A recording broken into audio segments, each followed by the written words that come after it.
Good afternoon, everyone. And if you would please put your name and your refuge or hatchery friends group, or even if you're part of Fish and Wildlife Service, what location you're at, that would be great.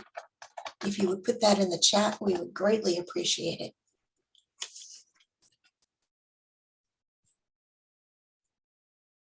And Eden, has everybody been let in? Yeah, they've all been let in now, and the waiting room is now closed. All right, fantastic. So let's just go ahead and get started. Folks, let me introduce everybody who's part of this team of today's webinar. I'm Joan Patterson, and I am with the Coalition of Refuge Friends and Advocates, CORFA. And then Eden Taylor is our technical guru and communications person from the National Wildlife Refuge Association. Cheryl Hart is here, also with the Coalition of Refuge Friends and Advocates. And Courtney from the Refuge Association is also assisting. And we're lucky this afternoon to have Eric Alvarez from Fish and Wildlife Service here to talk to us about the federal budget. How is it put together? How is it implemented? And how can friends get involved in this process? Before we get started with Eric, I just wanted to mention a few things. We have 2 webinars coming up in December. The first one is going to be on Wednesday, December 7th at 2 p.m. And the speaker at that one will be Linda Schnee, the U.S. Fish and Wildlife Service National Friends Coordinator. If you remember from when the revision to the Friends Policy and Friends Partnership Agreement came out, there was in Exhibit 1 of Chapter 1 of that agreement says that Friends will need to be doing some reporting to the service. And Linda's going to explain what it looks like that reporting will be. And reporting, though, won't start until I think she said the end maybe of 2023, but she wants to get everybody familiar with what's going to be asked. And then we will be having a second webinar on Wednesday, December 14th, a legislative update that will be done by the Refuge Association. And then we, CORFA, NWA, and hopefully Friends will be talking about advocacy efforts with regards to the fiscal year 2024 budget. We really want to put a big push on there. So we really would like to get everybody involved in that. So, if you have questions with regards to today's webinar, go ahead and put them in the chat. Cheryl and I will be monitoring the chat and asking questions of Eric as they come up. Okay, Cheryl, Eden, Courtney, anything else I should mention? I think that covers it. Thanks, Joan. Okay, so let me introduce Eric. Eric Alvarez, you think refuges have been complex? Just think about the title he has. Eric is Chief Division of Realty, Budget, Performance, and Workforce for the National Wildlife Refuge System. Eric has been with the service since 1991. Primarily focused on real estate, but he's had some time in international affairs, looking at the world's diverse wildlife and habitat. I've had the opportunity to know Eric probably for at least a decade now. And one thing that I know that I really appreciate about Eric, when I see him interacting with friends, he's a fantastic listener. And when friends have questions, he's great about offering advice. And I really believe that Eric respects the work of Friends. So at this point, I'd like to turn it over to Eric. Thanks, Joan. Hey, everybody. I would say good morning or good afternoon, but I don't know which time zone you're all in. I've got to apologize. I think Joan asked me to talk about the budget process, but my presentation's on making sausage. Oh, wait, it's the same thing. So I do have a few slides I'll go through, and like Joan said, if you have any questions, go ahead and type them in, and when they come to you, and we'll try to address those at that time. So I'm going to start sharing my screen now.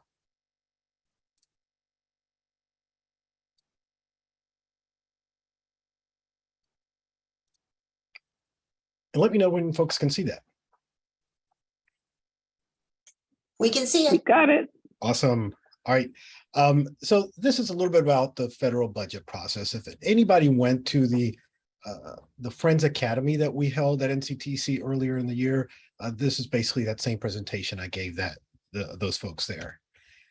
So I wanted to just go very high level and talk to you a little bit about some of the major steps in our cycle as we develop the budget, a little bit about the funding types and the sub-activities that we use to run the National Wildlife Refuge system, talk a little bit about the roles that you all can play in this process, because it's not, I mean, we obviously, as you know, cannot lobby. However, you all are 501c3s and have a special relationship that you can undertake. And then a little bit about the annual performance plan, because a lot of the friends groups do work and contribute to our performance measures. And then talk a little bit about the priorities for fiscal year 2023. So there's basically 3 or 4 levels to the budget process. And one is formulation, the other one is presentation, and then execution, and then the performance piece. So the formulation, basically, it's how we formulate it internally. We start talking about what the out year budget's going to be. So right now, we've already submitted to Congress back in February the 2023 budget. We're working on the 2024, and we're pretty far along because that 2024 budget will be submitted to Congress the second Tuesday in February. And then the 2025 cycle will start. So as you can imagine, we've done 23. We are almost finished with 24, but we're starting on 25 already. We're starting to think about that.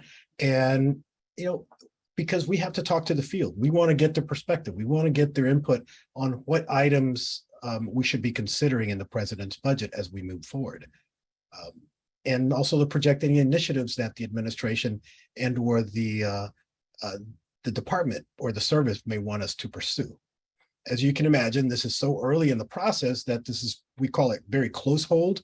We can't share it outside of some circles. A lot of times at this early stage, like for 25, only very senior leadership within the Fish and Wildlife Service has any kind of information. So this is what the funding activities, or we call them sub-activities, and basically sub-accounts for layman speak. In the refuge system budget for 22, Congress appropriated $518.76 million for us. The 23 president's request was $597.89 million. A big increase. And I will show you I'll jump out of this and show you a spreadsheet that has some information on how we track in detail what the House, Senate, et cetera, will do.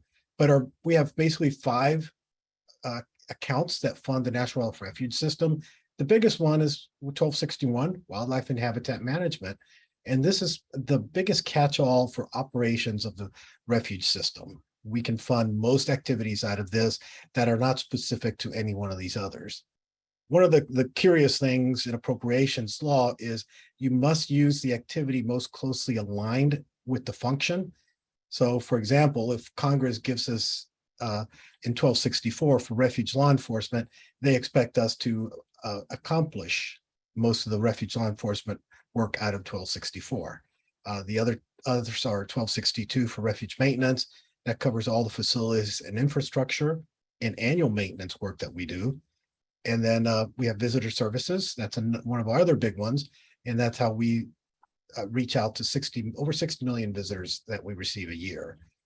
Law enforcement, and then the last is conservation planning, which is the account that we use to grow the refuge system through new refuges or expand existing refuges, as well as do any of the NEPA, that's National Environmental Policy Act planning that is required, and or the comprehensive conservation plans.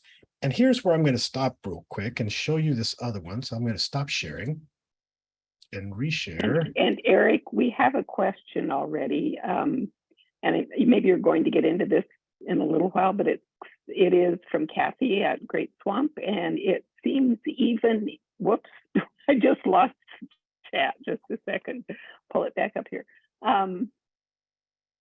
It seems even if parts of the refuge budget improve, funding for staff hasn't kept pace. It seems intentional. Is it, and why? I can assure you it's absolutely not intentional. I do have a slide that will cover some of that.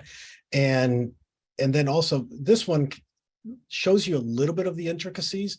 For example, this, as you can see, I assume everybody can see it? Okay. Yeah. So we usually track what enacted for 2021 was, and here's the total enacted. FTEs or full-time equivalencies. Those are basically staff, how many staff we have in each of the accounts. So for example, in 1261, we had 1,208 FTEs that we counted for in 2021. And then because 22 is not done yet, we don't have actuals, but we have the enacted, and that's here.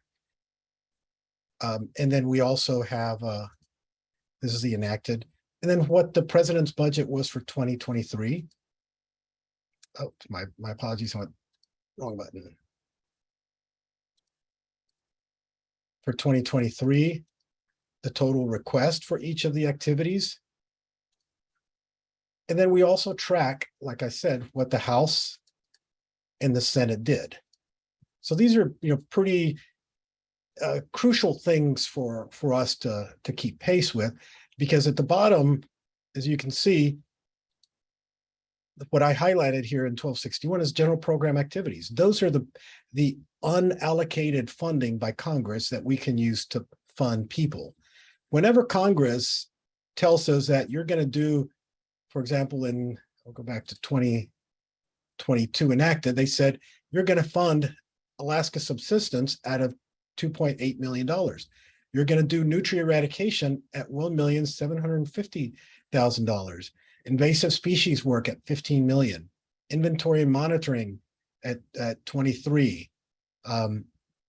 So those are some of the challenges that we face, that when Congress specifically assigns to an activity, because if you can see here, this whole column here is what Congress enacted.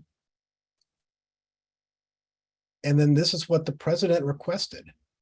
So there's a disconnect, like for refuge water efficiency, the president did not ask for any of that funding, but Congress gave it to us in last year. So we have to take those things into consideration. The president only wants 13.4 million for invasive species. Last year, Congress gave us 15.92. So there is a difference in what Congress gives us versus what we ask for. And now I'm going to go back to my other presentation.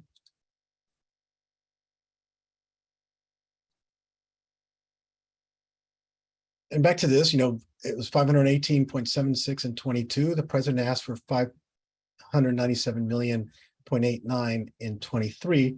The House so far has taken action, and they've marked up 573.59 million. In the Senate, 550 million. So that's, pretty far short than the requested amount of 597. So we have to take a lot of things into consideration, and particularly if whatever the House or Senate mark in final budget is, anything that they tell us we must fund has to come off the top.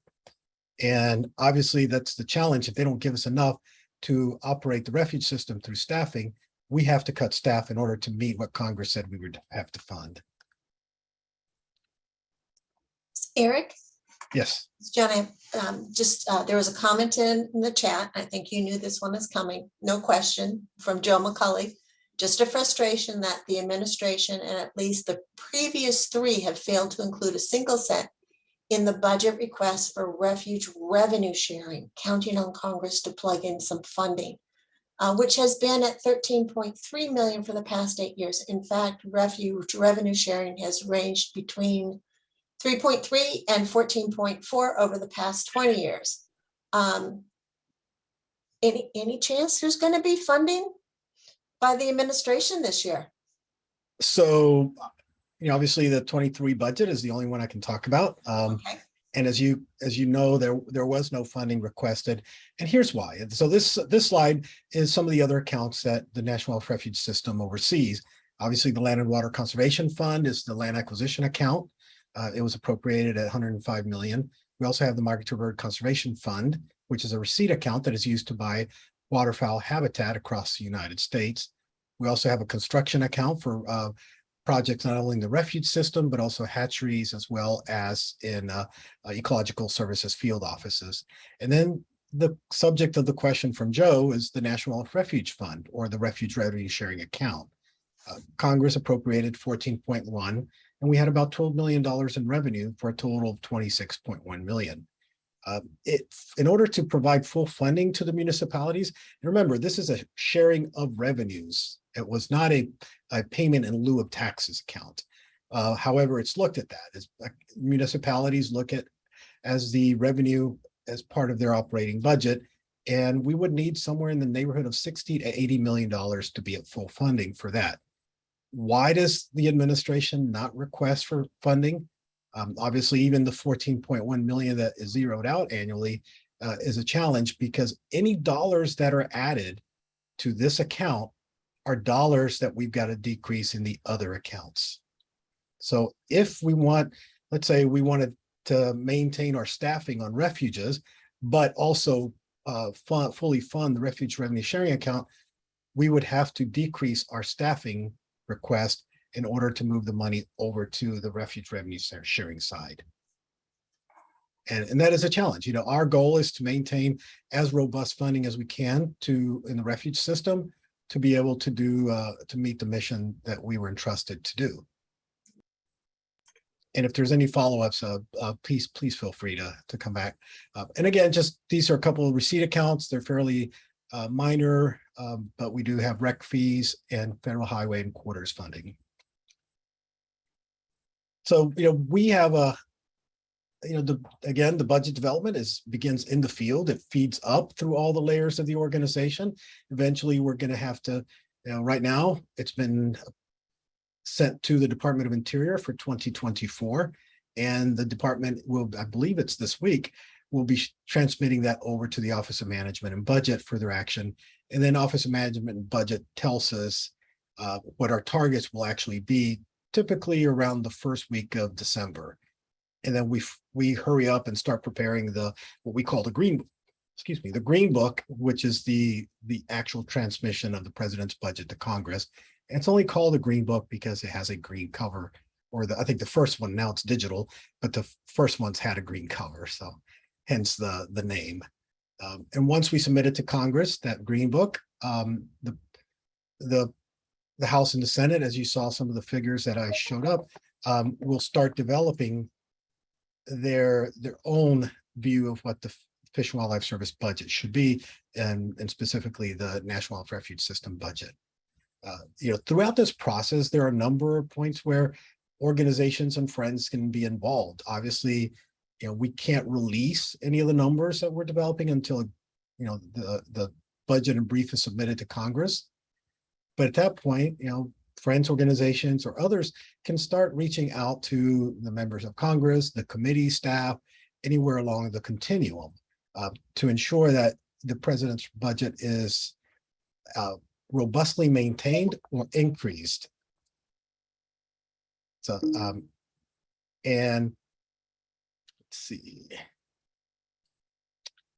So now the next phase is the presentation side. This is how we develop the Green Book. And when Congress is acting on this budget, again, this is where a key point where friends can be involved and communities can show their needs to their members of Congress. And I've got to kind of touch on one thing. As we develop the budget, we look at all of the refuge system needs collectively, and we try to avoid earmarking or the perception of earmarking, because if a group of friends or an organization starts talking, and I mean, this is, let's talk about Ding Darling. It's an amazing refuge, has a ton of, visitation and community support. But if a group of friends says all of a sudden they want an extra $5 million to go to Ding Darling, the reality is that that money will have to come from somewhere.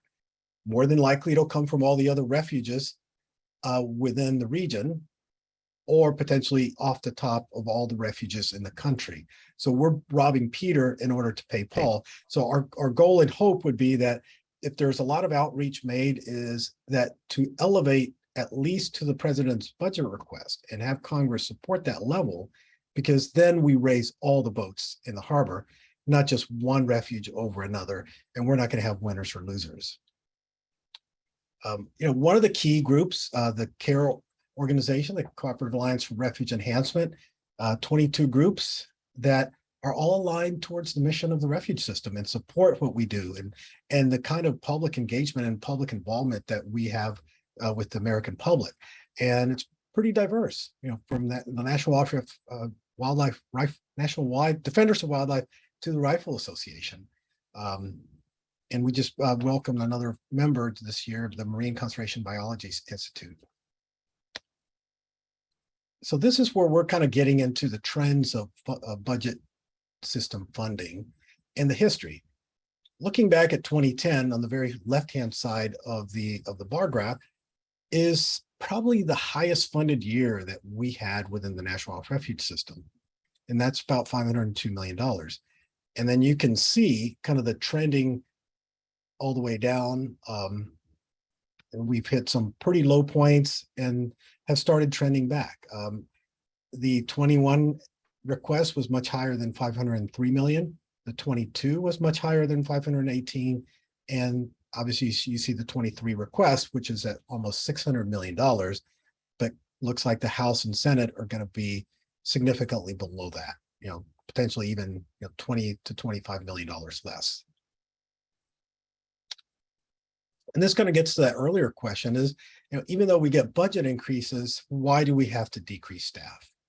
And this actually is for the 22 budget, which was $518.761 million. It was an increase of almost $15 million from the 21 appropriated. But where did it go? Why were we not able to increase staff? Well, off the top, we have to accommodate those that we have on board. And because there was a 2.7 pay increase, that amounted to us having to direct almost $8 million towards people's salary increases, those people that are on board already. Also, there was a cost of federal employee health benefits. The premium increased 2.4%. That amounted to 1.4, almost, a little bit over $1 million. So add those two together, out of the almost $15 million, we now have about $9.5 million that had to be taken off the top without discretion. Then the rest of it was Congress said that we're going to fund invasive species at $2.5 million, marine monuments, an additional 500,000, urban conservation, an additional 500,000, inventory monitoring, an additional 2 million. And so that's mandatory projects of $5.5 million. And likewise, we have some assessments that we get from the department and the agency to pay those common bills, like the Zoom platforms, like our emails, all the systems that we use, security for the buildings. So we're assessed all those, and that was almost $2 million.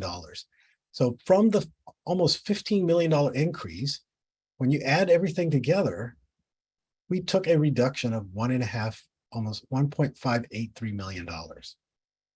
So that's the bottom line of the appropriation in 22. And we had to react to, obviously these things are non-negotiable. So how do you account for that? Like any major organization, we have to look at those areas that are within our control. And that may be, as a vacancy becomes open, we try to defer filling that vacancy until we receive a balanced budget. So it's almost like a juggling act to try to meet the decreases compared to our operational funding that we have available. Eric, there's a question. Isn't there a staffing component in those congressional add-ons? Typically, there's not. They don't call it out. When Congress, they'll say for fixed cost.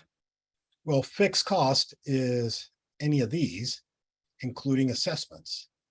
And for example, I think it's the pay increase for this year is 4.6%, I believe, that is being planned by the president, and Congress has gone along with that.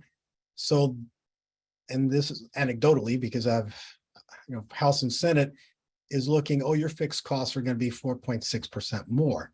Well, no, that's not true, because our fixed costs, and I don't believe they're taking into account, are the life or the health insurance increases that we're going to be hit with this year, and are going to be higher than last year.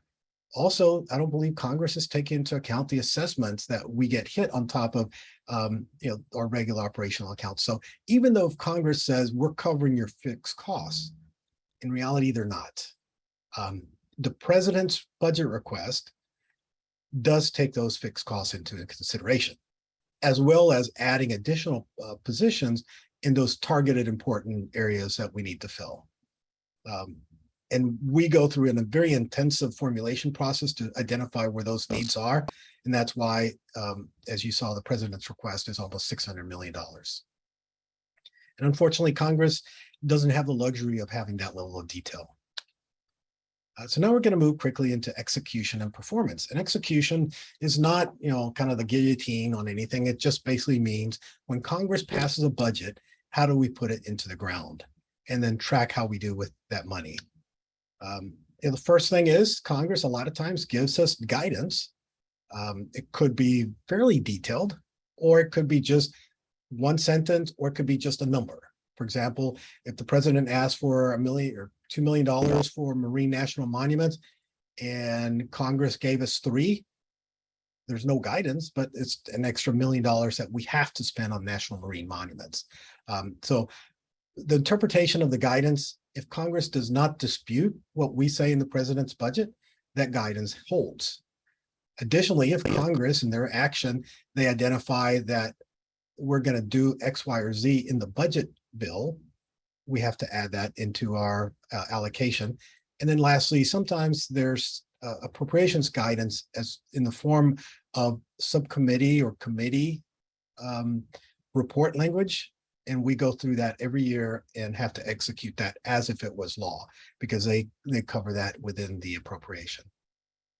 And the CAT guidance that we capture, the CAT Congressional Action Table, is that kind of massive table that I showed you, and I just showed you the refuge system piece.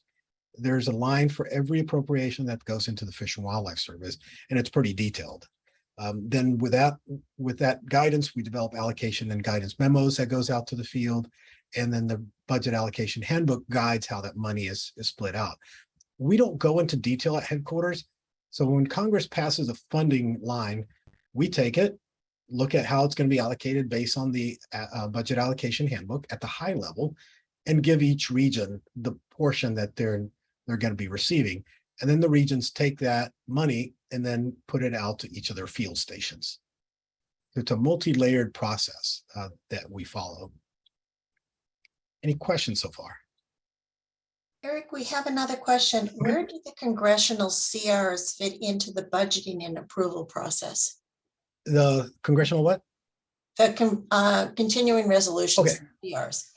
So the CR, a continuing resolution, of which we're under one till December 11th or 14th, I can't remember, but towards the middle of December, it just allocates a percentage based the number of days that the CR runs for is turned into a percentage, and that amount of money of the president's request comes to us. Now, the kind of the interesting limiting factor of a CR is we're not allowed to start anything new that was not previously in the appropriated 22 annual appropriations. So anything that was already in 22 can be continued in 23. However, if the president or the administration had a new initiative that would be started in the 23 request, we can't touch any of that money until we have a final bill. So it just adds funding to continue operations at the level that they were enacted in 22.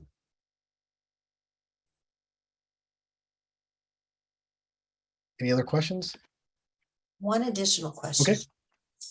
Can like a friends group go out and raise funds through grants or any other means to bring people, to bring Fish and Wildlife Service staff on board?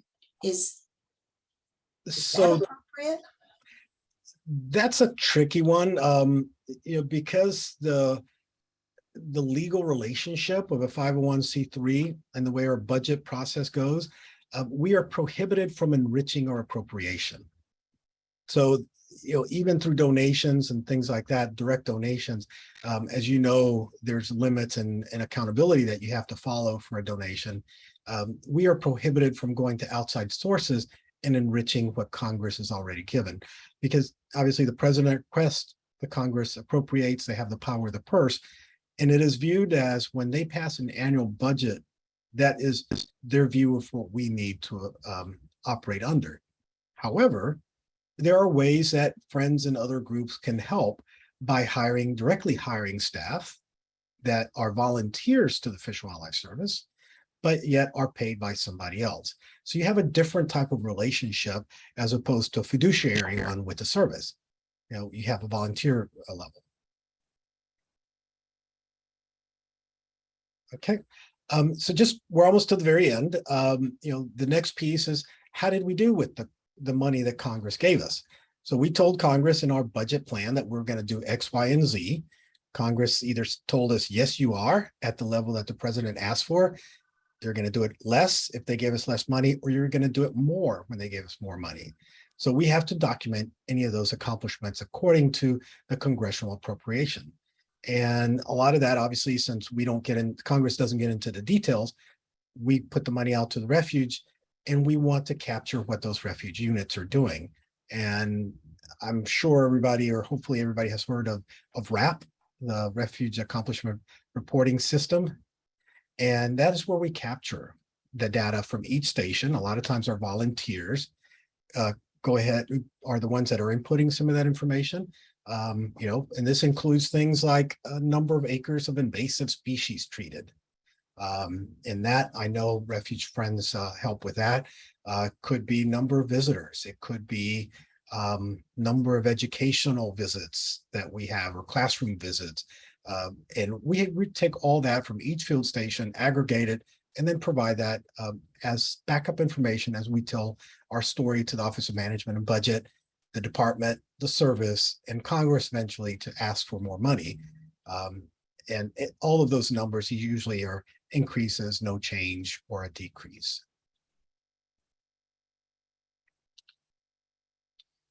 Just a couple slides on some of the priorities for the 2023 budget and brief that were reflected for the Fish and Wildlife Service. And one was the administration's top priorities. We should be fairly familiar with these, and that's addressing the climate change and building climate resiliency in anything that we do within the National Wildlife Refuge system. Obviously, we don't want to undertake an activity that in a few years would be eroded or done away with by climatic change. Also, we are focusing very strongly on creating jobs to meet the environmental and energy challenges within our purview. And science is a big one. This is the first time that we were actually allowed to use the word climate change and climate impact and start collecting science and looking at modeling and how to best make decisions that will be long lasting and not just kind of a waste of funding because we put in the wrong place and climate impacts eliminated that. Also, the administration, for the first time ever in my knowledge, is making tribal work a priority, strengthening tribal nations, and actually doing and improving life in Indian country. Also promoting equity, diversity, inclusion in underserved communities, not just kind of the status quo, and building agency capacity. I've got to say, I was proud when the Biden administration came in its first couple of days, the president, for the first time ever that I'm aware, and I'm going 32 years in with government service, actually gave a shout out to government employees. As opposed to another kick in the shins as we had gotten. So it really built a sense of pride. Not that we needed it, because the Fish and Wildlife Service, we bleed conservation and the mission of the agency. And then, so that was some of the president's priorities, but then the secretary has stepped down priorities in her budget justification. Again, very close to what the administration said, renewable energy on public lands and waters. How can we facilitate that? Increasing and strengthening the government-to-government relationships with tribal nations, and supporting conservation of the administration by creating great paying jobs, and then conserving at least 30% of our lands and waters by 2030. And again, at the underpinning of the department is equity and environmental justice. So the couple of tips that that you guys, and I'm almost, I think, one slide left, and we'll do kind of question and answers for the rest of the time. But get involved in the budget process. Get familiar with the priorities that the administration comes out with. Obviously, 23 is pretty well baked in, even with Congress, because they're starting to talk about conference. And the conference is when the House and the Senate sit down and hammer something together.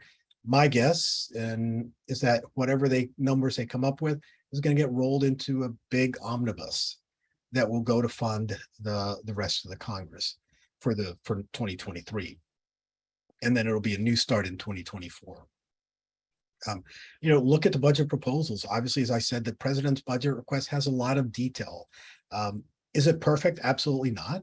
Because, if I was king of the world, I would say the refuge system needs somewhere over $1.5 billion to operate as it needs to.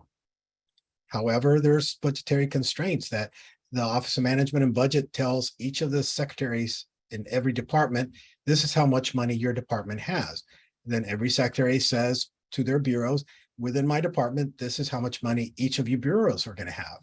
And then it comes to our director of the Fish and Wildlife Service, and she's told, and she tells us, it's like, within my programs in my bureau, this is how much money you have.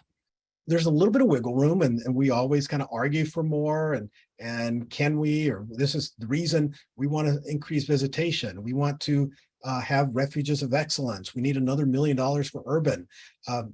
So we have that opportunity to make those arguments.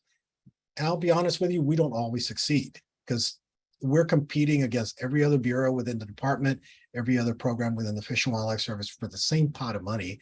And ultimately, everybody's competing for the same dollars within the government. But the involved process is, if you know what was asked for in the administration's request and Congress is doing something different, you can start letting them know of the impacts that having a lower budget level and what the president asked for is going to have on the agency and the mission that we do on refuges. Also, sometimes there's our alternative fundings of sources. We had the Inflation Reduction Act that passed. The service got $121.5 million to work on climate and climate impacts across fish, wild, or refuge system lands and state wildlife game ranges. However, the Park Service, and I love me the Park Service, don't get me wrong, they received $1.5 billion under IRA. So obviously their constituency was really successful in going to, and this didn't come through appropriations, that came through the authorizing committees. So they were really successful in working with the authorizers and being relevant to those people that they put so much money in for IRA. The bipartisan infrastructure, the bill, infrastructure law, also provided some funding for specific climate and climate related issues. And again, going back to the members, their staff and the committee staff is really important to be relevant. And then, let's talk about successes. Go ahead. Eric, there are some questions coming in. Do you want to take them now or do you want to finish up first? So, I think this is my last one, so I'll take the slides off. Last bullet, expectations are rising and we're accountable. So we have to make sure that we report and use the funding for what the government gives it to us for. Just some websites, and again, we're going to send this out at the very end, but and this is, as I understand it, going to be a YouTube video, and these are static, and you can see these. And now I'm gonna exit. And any questions? Okay, the next question that I see is from Joe. Returning to refuge level performance data, is specific guidance available in terms of what is most important in terms of RAP? For example, is visitation more important than invasives removal? So each refuge has the specific needs. I mean, at our level, I could not honestly tell you between one refuge to another what their most important need is going to be. So that's where I encourage, talk to the project leader, the refuge managers, the refuge staff on what is their greatest need at the specific level. Obviously, just from the knowledge that I have at the national level, invasives are huge. And as climate change keeps creeping up, northern climates and northern latitudes, it's going to be even more of an impact. We're seeing bug infestation in trees where there weren't before. Winter tick mortality is now increasing more because we're not getting the frosts that we used to, and the deep freezes. So there's a lot of impacts that we're going to see. Again, we have a huge need to do some planning. Congress directed us in the Refuge Improvement Act to perform a comprehensive conservation plan every 15 years. We are behind. We're woefully behind. And part of the challenge is that through some of those budget cuts, as you saw going back, a few years, we had to zero out our planning line. So we have no planners. We're slowly building it back up, but that's another important area. But again, work with your refuge managers, project leaders on what those important things are, and avoid, we can kind of collectively account for them, but let's avoid to try to get a specific line item appropriation in for a very specific area or refuge. Eric, next question is, one perspective on budgeting is that the more funding the 501c3 provides, the less appropriations Congress will need to put into the final bill. From your experience, do you believe that there is any validity to that theory? Well, like I said, we can't take direct support from 501c3s. If it's a direct donation for its purpose, you have to follow the donation guidance, and whatever that guidance states, that's what we have to do. There's very little flexibility on a donation outside of the purpose that it was given for, and it has the approval process. However, if a 501c3 raises funds to provide a paid position that volunteers at a refuge to do X, Y, or Z, that's okay, because that's service in kind, and there's a different process for that. We're prohibited from accepting dollars to support our operations. Have you ever heard any members of Congress saying that, hey, you're getting funding from 501, you're getting 501c3s to assist you, that because of that, we're going to cut your funding? No, I've never heard of that. We don't make a big deal of it. And if you look at in the $500 million range, what kind of percentage would that be? I mean, that's like 0.000 support that we're getting. Don't get me wrong, if Elon Musk or other folks started wanting to create their 501c3s and maintenance of the refuge system to the tune of $200 million a year, maybe that would become an issue. Next question. To what extent is the continuing pressure on staffing and tight operations impacting ability to retain and recruit quality staff? I'd be lying if I didn't say it probably has some impact.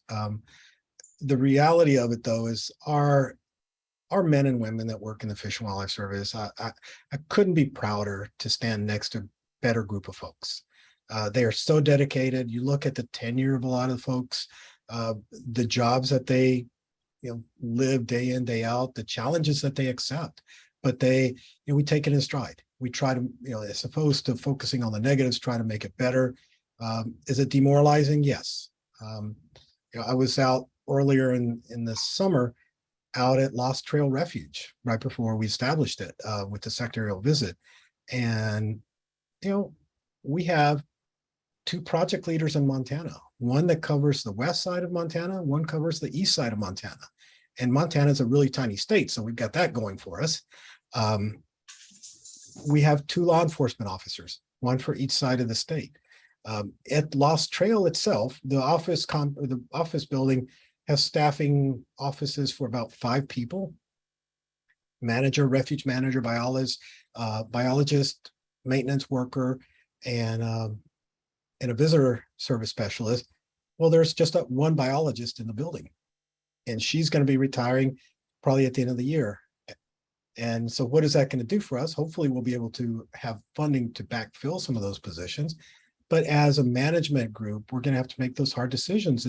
Is having a position at Lost Trail in Western Montana, the most important need for the refuge system in, in the mountain prairie region. So we have to kind of balance all those and juggle those decisions and try until we get a really formidable budget increase. We're going to have to make those hard choices. But our people are amazing to work with. Okay, next question. Please describe the use of infrastructure bill funding to Fish and Wildlife Service. 450 over 5 years, and the type of projects Fish and Wildlife Service is funding. How does that complement Fish and Wildlife Services appropriations you've described? So that funding, the 450 million it's again going to the Fish and Wildlife Service. Very little of that is actually coming to refuges. It was mostly outside programs. There's things for ecological services, endangered species work, and science, and we have a nexus in some of that habitat work. We're getting some of the fire money through that, but the reality is that we were almost goose-egged out of this in the refuge system.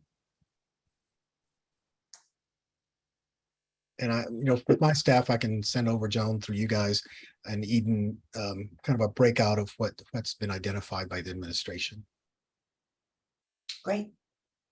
Caught a comment by Joe McCauley on the earlier question. A recent job announcement at Rappahannock River Valley for a biologist attracted dozens of applicants. I think that's related to are you still able to get quality staff? And we are. I mean, that's, I've got to apologize. I don't have a lot of detailed information like that. I work at the national level, and Joe, I did not know there was a job announcement at Rappahannock, but I'm glad that there was. And the reality is that we are getting a lot of amazing applicants still. There's opportunities for folks. We have ongoing recruitment that we're constantly doing to try to bring in diverse candidates. And when I say diverse, I don't think about, kind of the race, the gender, from all parts of the country, diversity and experiences, different levels of education, diversity of thought. That's what we're trying to do and expand. And we do outreach right now. We have some of the programs to bring in young people as a first job into the government. We also have our experienced service worker, where the eligibility for that is you have to be 55 or older, but we can hire those people, and we're actively pursuing hiring from both of those. The experienced service worker, the ESP program, is voluntary and temporary. It's not meant to replace a full-time equivalency, but that is one of the ways that we can help bring in folks to work on a part-time basis and still meet our mission. So Eric, I just wanted to clarify something, and then I have another question for you. Did you say that the real needs for the refuge system is like $1.5 billion? I said potentially, it could be. Okay. If you looked at everything that is necessary, it's not. In reality, if you accounted for the mission that we should be, and again, just projecting what we should be doing, we've got 568 refuges across the country. A lot of those have been complexed over the years because of necessity. We putting them in the geography together so that they can support each other and share positions. So if we looked and said, what kind of makes sense to have staff, potentially it could be a lot of money.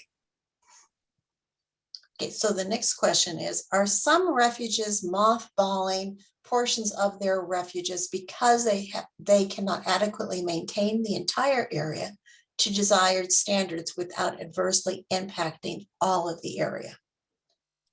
That's a very eloquent way of stating that we do look at the service that we can deliver.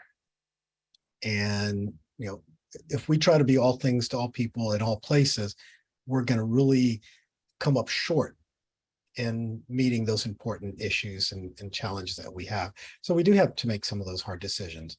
And mothballing is probably too harsh of a statement. I would say de-emphasizing because the refuge is never really mothballed. We keep it open to the public.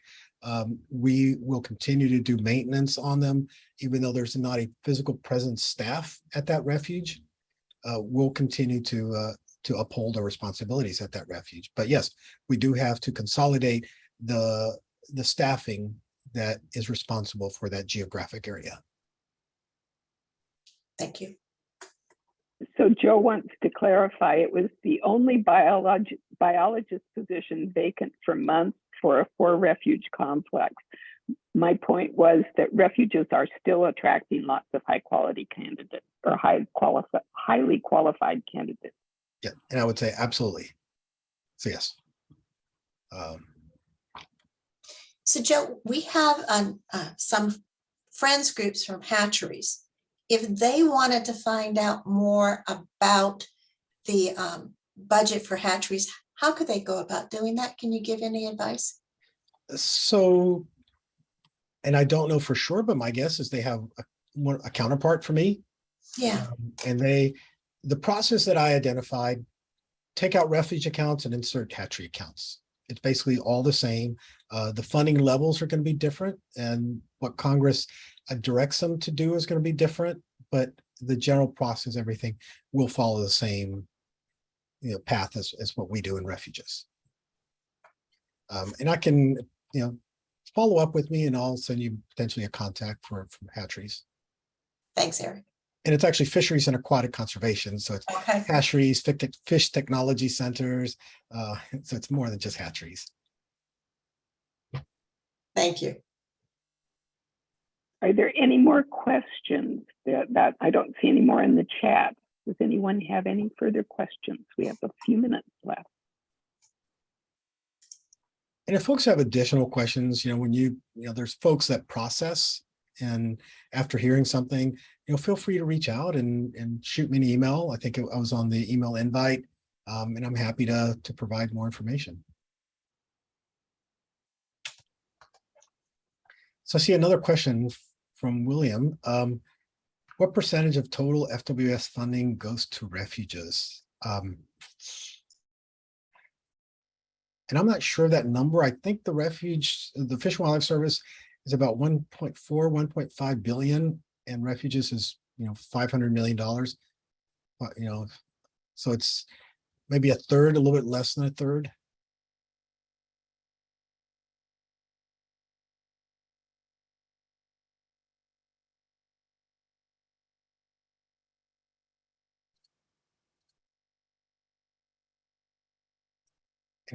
Any other questions?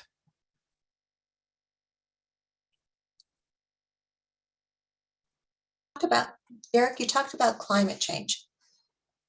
How is the service going about looking at what changes need to be made in order to adapt for climate change?